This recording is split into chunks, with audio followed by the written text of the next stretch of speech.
హైదరాబాద్ ఫ్లైఓవర్లు కట్టడానికి డబ్బులున్నాయి, కానీ ప్రజల రవాణా కోసం డబ్బులు లేవా? ప్రతి ఒక్క సామాన్య వ్యక్తి కారు లేదా బైక్ కొనాలంటే చాలా కష్టం. మోస్ట్ ఆఫ్ ది పీపుల్ వాడేది ఏంటంటే పబ్లిక్ ట్రాన్స్పోర్ట్.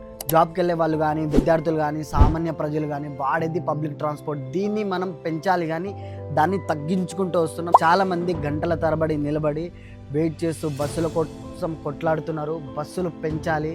అండ్ ఫ్లైఓవర్లు ట్రాఫిక్ని తగ్గిస్తుందా అంటే తగ్గించదు, కొంతవరకు మాత్రమే తగ్గిస్తుంది. ఎన్ని ఫ్లైఓవర్లు పెంచే కొద్దీ అన్ని వెహికల్స్ రోడ్ల మీదకి వస్తూనే ఉంటాయి అండ్ ట్రాఫిక్ అయితేనే ఉంటుంది. బీఆర్ఎస్ పార్టీ ఉన్నప్పుడు 36 ఫ్లైఓవర్స్ కట్టారు అండ్ ఇప్పుడు మళ్ళా కాంగ్రెస్ పార్టీ వచ్చింది. ఇప్పుడు కాంగ్రెస్ పార్టీ కూడా అదే 4 ఫ్లైఓవర్లు కన్స్ట్రక్ట్ చేస్తున్నారు. ఈ ఫ్లైఓవర్లు కట్టే డబ్బులతోనే పబ్లిక్ ట్రాన్స్పోర్ట్ని పెంచితే ఏమవుతుంది? అండ్ నిజంగా చాలామంది పబ్లిక్ ట్రాన్స్పోర్ట్ మీద క్వశ్చన్ చేస్తే పబ్లిక్ ట్రాన్స్పోర్ట్ ఉంది అని అంటున్నారు, కానీ నిజమైన కారణం ఏంటో డ్రైవర్లను అడిగితే తెలుస్తుంది. వాళ్ళు ఎంత ఇబ్బంది పడుతూ బస్సులు నడుపుతున్నారో వాళ్ళకి తెలుసు. అండ్ సో మీరేమనుకుంటారో కామెంట్ బాక్స్లో కామెంట్ చేయండి.